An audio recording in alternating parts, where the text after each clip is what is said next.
The plasma cannon's whine filled the air as Sergeant Marcus Chen pressed his back against the twisted metal wreckage of what used to be a supply transport. His uniform was torn, blood seeping through the fabric where shrapnel had found its mark. Around him, the scorched landscape of Kepler 442b stretched endlessly, littered with the remains of both human and alien war machines. "Control, this is Bravo 7. Marcus spoke into his comm unit, static crackling in response. "I'm the last. One standing. Repeat, the entire battalion is down. No response. Just the haunting whistle of alien wind across the desolate battlefield." Marcus checked his rifle's energy cell. 12% remaining. Enough for maybe 20 shots. Against the approaching army of crystalline beings known as the Vorthak, it might as well have been a water pistol. In the distance, their ships descended like falling stars, each one the size of a city block. The Vorthak had been pushing humanity back for 3 years now, system by system, planet by planet. Earth's colonies were falling one by one, and Marcus was beginning to think this war was hopeless. He closed his eyes and thought of home, of his sister Sarah, who used to make pancakes every Sunday morning, of his mother's garden where she grew tomatoes that actually tasted like something, unlike the synthetic garbage they served in the military mess halls. "I wish," Marcus whispered to himself, his voice barely audible over the approaching thunder of alien engines. "I wish I could find a way to end this war, to save humanity, even if it cost me everything." A strange tingling sensation ran down his spine. The air around him seemed to shimmer like heat waves rising from hot pavement. For a moment, Marcus thought he saw something impossible, a figure standing in the middle of the battlefield, tall and graceful, with skin that seemed to catch starlight. But when he blinked, there was nothing there except smoke and debris. The first Vorthak scout ship touched down 300 meters away. Its crystalline hull reflected the dying light of Kepler's twin suns, casting rainbow patterns across the wasteland. Marcus raised his rifle, knowing it was futile but refusing to go down without a fight. The ship's cargo bay opened with a sound like breaking glass, and out stepped the enemy. The Vorthak were beautiful in their own terrifying way. Tall, humanoid, beings made of what looked like living crystal, their bodies refracting light into stunning displays of color. But Marcus had seen what those crystal claws could do to human flesh. What happened next changed everything Marcus thought he knew about the universe. Instead of the usual squad of warrior drones, a single figure emerged from the ship. This Vorthak was different from any Marcus had encountered. Where the others were sharp and angular, this one had softer curves. Where their crystal was clear or cloudy, hers sparkled with an inner light that seemed almost organic. She was, Marcus realized with a shock, that nearly made him drop his weapon, the most beautiful being he had ever seen. The alien princess. For that's what she had to be, given the ornate patterns carved into her crystal skin and the way the other ships held back respectfully, walked directly toward him. She moved with fluid grace, her feet barely seeming to touch the ground. Marcus kept his rifle trained on her, but something deep in his mind was screaming that shooting would be the worst mistake of his life. "Human soldier," she spoke, and her voice was like music made of starlight. "I am Princess Zarathiel of the Vorthakian royal house. I have come to speak with you." "Speak?" Marcus's voice cracked. "Your people have been trying to kill us for 3 years." "Yes," she said simply, stopping just out of rifle range. "And it has been a mistake that has cost both our peoples dearly." Chapter 2. An Impossible. Alliance Marcus stared at the Crystal Princess, his mind reeling. In all his years of fighting the Vorthak, none had ever tried to communicate beyond demands for surrender. "A mistake?" he managed to say. "Your fleets have glassed 17 human colonies." Princess Zarathiel's crystal features shifted in what might have been sorrow. "Because we believed you were the Devourers, the ancient enemy that once consumed half our galaxy before disappearing into the void between stars." She gestured toward the wreckage around them. "Your technology, your rapid expansion, your aggression when cornered, it matched the old records perfectly. My father, the Emperor, declared that humanity must be destroyed before you could grow strong enough to finish what the Devourers started. Marcus, lowered his rifle slightly. But we're not these devourers, we're just trying to survive, to find new homes because Earth is dying. I know that now, Zarathiel said, her voice heavy with regret. I have studied your species in secret for months. I have watched human soldiers die protecting their wounded instead of leaving them behind. I have seen your people share their last rations with strangers. I have observed acts of mercy and sacrifice that the devourers were incapable of. A distant explosion lit up the horizon. More Vorthak ships were landing, and Marcus could see the telltale glow of their energy weapons charging. Your father's army doesn't seem to agree with your assessment, Marcus said. Zarathiel's crystalline skin flickered with what Marcus was beginning to recognize as distress. The Emperor refuses to listen. He believes I have been corrupted by human propaganda. Tomorrow, the Grand Fleet arrives with enough firepower to sterilize every human world simultaneously. The weight of her words hit Marcus like a physical blow. Billions of lives, his sister, his mother, everyone he had ever known or cared about. Why are you telling me this? He asked. Because I cannot stop it alone, she said. But there is something, in the old texts, something about the ancient magic that once bound our peoples together before the war with the Devourers began. Marcus almost laughed. Magic? Princess, I'm a soldier, not a fairy tale character. Your people call it quantum entanglement, consciousness-driven probability manipulation, the ability to alter reality through pure will and intent. Her eyes, which seemed to contain entire galaxies, fixed on his. Some humans possess this ability naturally. In my people, it requires ritual and ceremony. But when human and Vorthak, consciousness combine, she trailed off, looking uncertain for the first time. Combine how? Marcus asked, though part of him already suspected the answer. The old bonding ritual. It would link our life forces, our consciousness, our very essence. Together, we might have enough power to reach across space and touch the mind of the Emperor himself, to show him the truth about humanity. Marcus felt that strange, tingling sensation again, stronger this time. The air around them seemed to thrum, with invisible energy, and if it doesn't work, then we die together and our peoples destroy each other in a war that should never have begun. In the distance, Marcus could see Vorthak ground forces forming up, preparing to advance. He had minutes, maybe less, before they would be overwhelmed. What does this bonding ritual involve? He asked. Zarathiel's crystal features flushed with what might have been embarrassment, physical and spiritual union, the sharing of life essence. In your terms, intimacy of the deepest kind. Marcus stared at her. You're asking me to save both our species, yes. But know this, human, the bond, once formed, cannot be broken. We would be connected for life, and there would be consequences. What kind of consequences? Before she could answer, the first energy blast began landing around them. The Vorthak advance had begun. Choose now, Zarathiel called over the noise of battle. Trust me, or let the galaxy burn.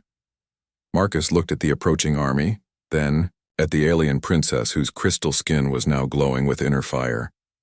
Every rational part of his mind said this was insane, but the memory of his whispered wish echoed in his thoughts, and something deep in his soul recognized that this moment had been inevitable from the very beginning. I trust you, he said, reaching out his hand. When their skin touched, the universe exploded into light. The energy that flowed between Marcus and Zarathiel was unlike anything he had ever experienced. It wasn't just physical sensation, though the warmth that spread through his body was incredible, but something deeper. Their minds touched, merged, became one unified consciousness that spanned the space between atoms. In that moment, Marcus saw through Zarathiel's memories. He witnessed her childhood in crystal palaces that floated among the stars. He felt her horror when the war began, her desperate attempts to convince her father that humans were not the ancient enemy. He experienced her loneliness, the weight of being the only voice of reason in an empire consumed by fear and hatred. And she saw his memories in return, the death of his father in the mining accident that drove his family to poverty, his decision to enlist not for glory, but to send money home to his mother and sister. The friends he had lost, the battles he had fought, the quiet moments of humanity that persisted even in the depths of war. Their consciousness expanded beyond their individual selves, reaching out through quantum entanglement to touch the minds of every living being within light years. Marcus felt the presence of his fellow humans, soldiers fighting desperately on a dozen worlds, civilians huddled in shelters, children who would never live to see peace. But he also felt the Vorthak, not the crystalline monsters he had imagined, but a people terrified of extinction, a species that had lost entire star systems to the Devourers eons ago, who saw in humanity's rapid expansion the return of their greatest nightmare. The ritual was reaching its crescendo. Energy crackled around them as their bodies pressed together, human flesh and crystal skin creating patterns of light that wrote themselves across reality itself. Marcus felt his life force flowing into Zarathiel even as hers flowed into him. They were becoming something new, something that had never existed before. Now, Zarathiel's voice echoed in his mind. Reach for the Emperor. Show him what we have learned. Marcus extended his consciousness across the void, following the quantum threads that connected all Vorthak to their ruler. He found Emperor Vorthak in his massive flagship, preparing to give the order that would doom both species. The Emperor's mind was like a fortress of crystal and ice, hardened by centuries of rule and decades of war. But Marcus and Zarathiel, together, were like warm sunlight melting through the barriers of hatred and fear. See, they projected into his consciousness. See the truth about the humans. They flooded the Emperor's mind with memories. Human soldiers sharing their rations with Vorthak prisoners. Doctors treating wounded enemies alongside their own troops. Children drawing pictures of peace between the stars. Acts of mercy and compassion that the Devourers had never shown, could never show. The Emperor fought against the visions, but they were too powerful, too pure. His crystalline form began to crack, not from damage but from the weight of realization. They are not the Devourers, the thought echoed through his mind. They are something else entirely, something I'm worthy. Back on the battlefield, the Vorthak forces had stopped their advance, their weapons powered down as confusion spread through their ranks. Something was happening across their entire communication network, a new signal, broadcasting on frequencies that touched the soul itself. The Emperor's voice, when it came, was heavy with regret and wonder.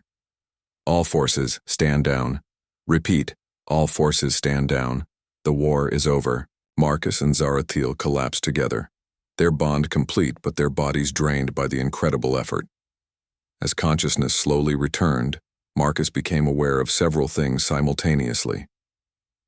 First, the battlefield was silent except for the wind. Second, Zarathiel was lying in his arms, her crystal skin now showing veins of warm golden light that pulsed in rhythm with his heartbeat. Third, and most shocking of all, he could feel something new growing within her, a life that was both human and Vorthak, both flesh and crystal, both familiar and utterly alien. The consequences you mentioned, Marcus whispered. Zarathiel smiled, an expression that transformed her crystalline features into something radiant. Our child will be the first of a new generation, the bridge between our peoples, the proof that love can triumph over fear.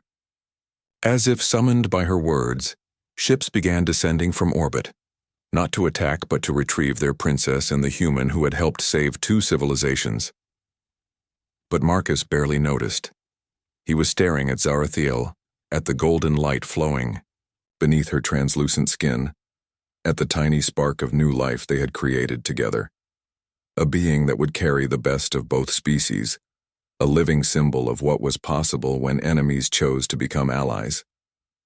"What have we done?" he asked, though he wasn't sure if he was speaking about ending the war or beginning something entirely new.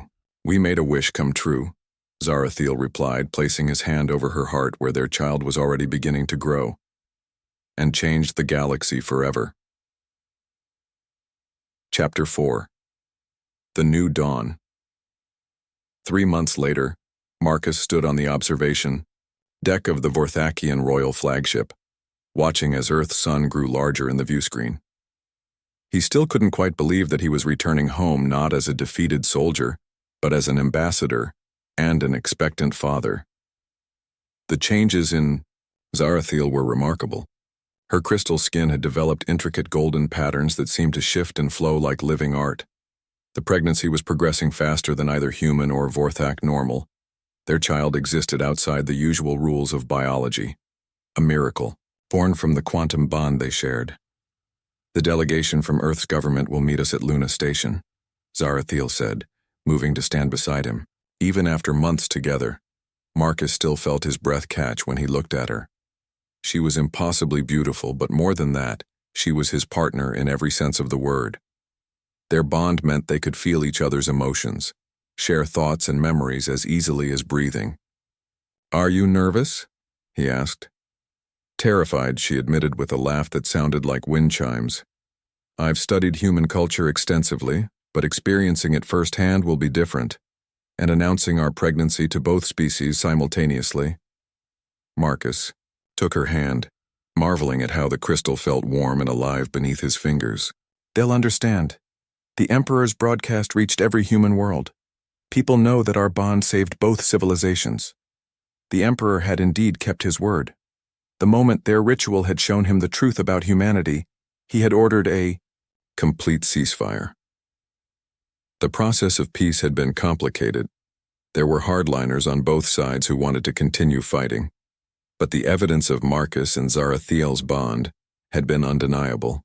More importantly, their child had become a symbol of hope across the galaxy.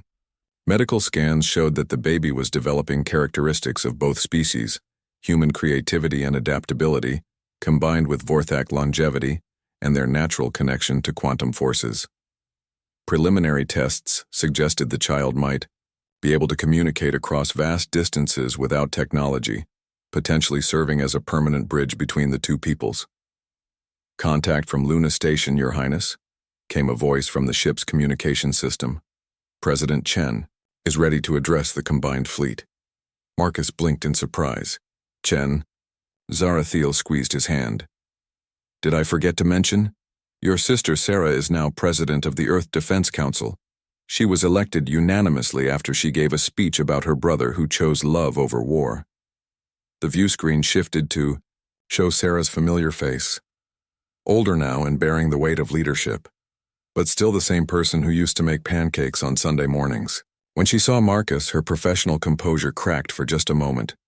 "Hello, little brother," she said, and Marcus could hear the tears in her voice. "Welcome home.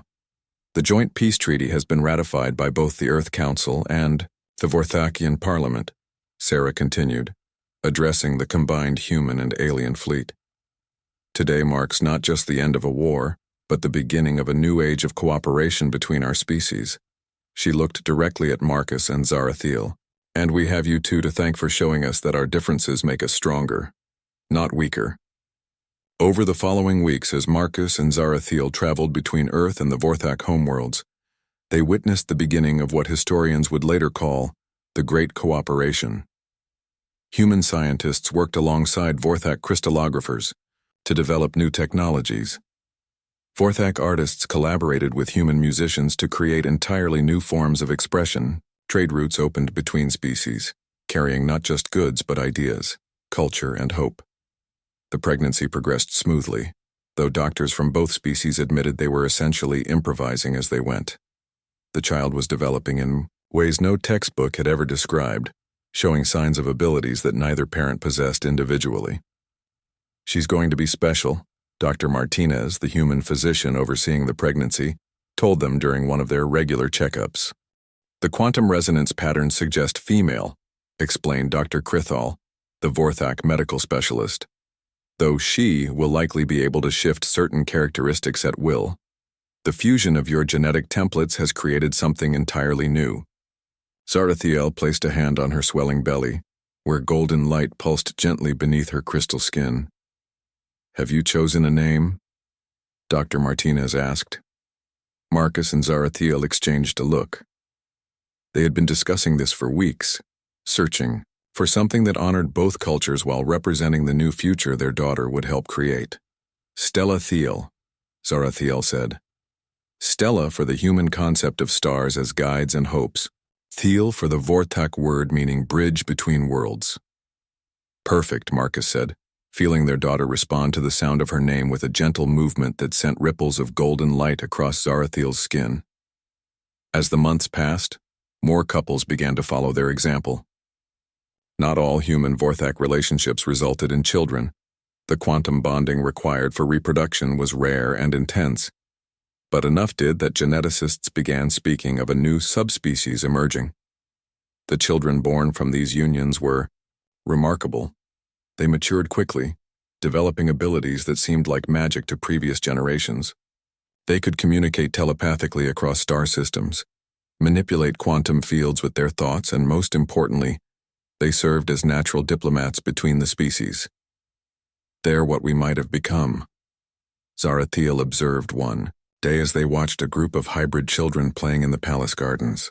The youngsters were creating sculptures of pure light, their laughter causing the crystal flowers around them to chime in harmony. What do you mean? Marcus asked. Both our species, before the war with the Devourers, before fear made us forget that the universe is vast enough for all forms of life to flourish. Marcus nodded, understanding. The war had changed both humans and Vorthak, making them more aggressive, more insular, but their children represented a return to something better, the curiosity and wonder that had first driven both species to reach for the stars. As if responding to their thoughts, Stella Thiel kicked gently in her mother's womb, and for a moment, Marcus could swear he heard something impossible. His daughter's laughter, carried on quantum waves from the future she would help create. Epilogue. The wish fulfilled. 5 years later, Marcus stood in the same spot where the war had ended. But Kepler 442b was transformed. Where once there had been nothing but wreckage and death, now a thriving settlement spread across the landscape. Humans and Vorthak worked side by side, their combined technologies turning the barren world into a garden. At the center of the settlement stood a monument, a crystalline spire that caught and refracted sunlight into patterns that told the story of the war's end. Carved into its base were the words, "Here 2 enemies chose to become 1 family." Stella Thiel ran through the settlement's central plaza, her unique nature evident in every movement.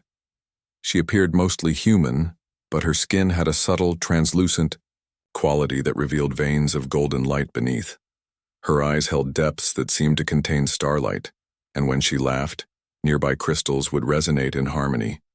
She was not alone. Dozens of other hybrid children played alongside her, the first generation of a new species that belonged entirely to neither parent race, but somehow embodied the best of both.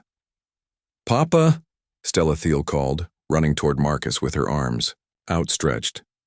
"Mama says it's time for the ceremony." Marcus scooped up his daughter, marveling as always at how she seemed to weigh nothing at all. "Are you ready to meet your baby brother?" Stella Thiel nodded enthusiastically. Over the past months, she had been fascinated by Zarathiel's second pregnancy. This child would be even more remarkable than the first, conceived not in desperation during war but in love during peace. They walked together toward the medical center where Zarathiel was waiting. She looked radiant, her crystal skin now showing patterns of blue and silver light alongside the golden veins. The second pregnancy had been easier than the first, as if the universe itself had grown more comfortable with the idea of human Vorthak, children. "How are you feeling?" Marcus asked, taking her hand. "Complete," she said simply, as if everything that came before was just preparation for this moment. The birth was unlike anything either species had experienced before. Instead of the painful struggle that characterized most births, this was more like watching a flower bloom. Light gathered and coalesced, quantum fields shifted and aligned, and suddenly they were holding their son. He was beautiful in a way that transcended species boundaries. Where Stella Thiel had appeared mostly human with Vorthak undertones, their son seemed to shift between forms as they watched, sometimes appearing crystal-like, sometimes flesh-toned, always perfect. "What should we call him?" Zarathiel asked. Marcus looked down at his son, who was staring back with eyes that seemed ancient despite being only minutes old. Those eyes held knowledge, wisdom, the promise of things to come. Alexander Thiel, he said. Alexander for the human explorer who dreamed of conquering worlds. Thiel for the bridge he'll help build between the stars. As if approving of his name, Alexander Thiel reached up with tiny fingers that sparkled with inner light. When Marcus took his son's hand, he felt it again, that quantum connection that had started everything. But this time, it wasn't just between him and Zarathiel. It spread outward, connecting their children, then reaching further to touch every human Vorthak hybrid across the galaxy. For a moment, Marcus experienced the collective consciousness of an entire generation, children who would grow up never knowing hatred between species, who would explore the galaxy as one people instead of two enemies, who would face whatever challenges the universe presented with unity instead of division. The Devourers, Alexander Thiel spoke, his first words carrying weight far beyond what any newborn should possess. They're coming back. The room fell silent. Marcus felt ice in his veins, but also something else, determination. The old war between humans and Vorthak had ended, but apparently a larger conflict was approaching. When? Zarathiel asked their son. Not for many years, Alexander Thiel said, his baby voice carrying undertones of ancient knowledge. But they have sensed what we're becoming.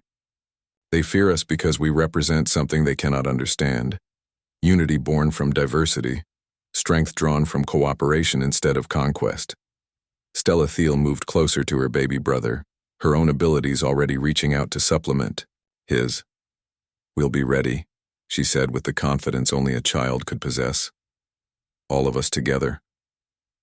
Marcus looked around the room, at his wife whose crystal skin now showed veins of every color imaginable, at his daughter who could bend light, with her thoughts at his son who seemed to exist partially outside normal space-time. Then he thought of all the other families like theirs scattered across the galaxy, and all the hybrid children who would be born in the years to come. The wish he had made on that battlefield so long ago had been simple: to find a way to end the war, to save humanity, even if it cost him everything. But the universe had given him so much more than he had asked for. It had given him love, family, purpose, and hope for a future that would surpass anything either species could have achieved alone. Let them come, Marcus said, pulling his family close. We'll show them what's possible when enemies choose to become something greater than the sum of their parts. Outside, the twin suns of Kepler 442b were setting, painting the sky in shades of gold and crystal. But in the medical center, surrounded by the impossible family that had grown from a soldier's desperate wish, there was only warm light and the promise of wonders yet to come. The war had ended with a wish. The peace would be defended with love. And, in the quantum spaces between heartbeats, the universe itself smiled at what it had helped create. End of story.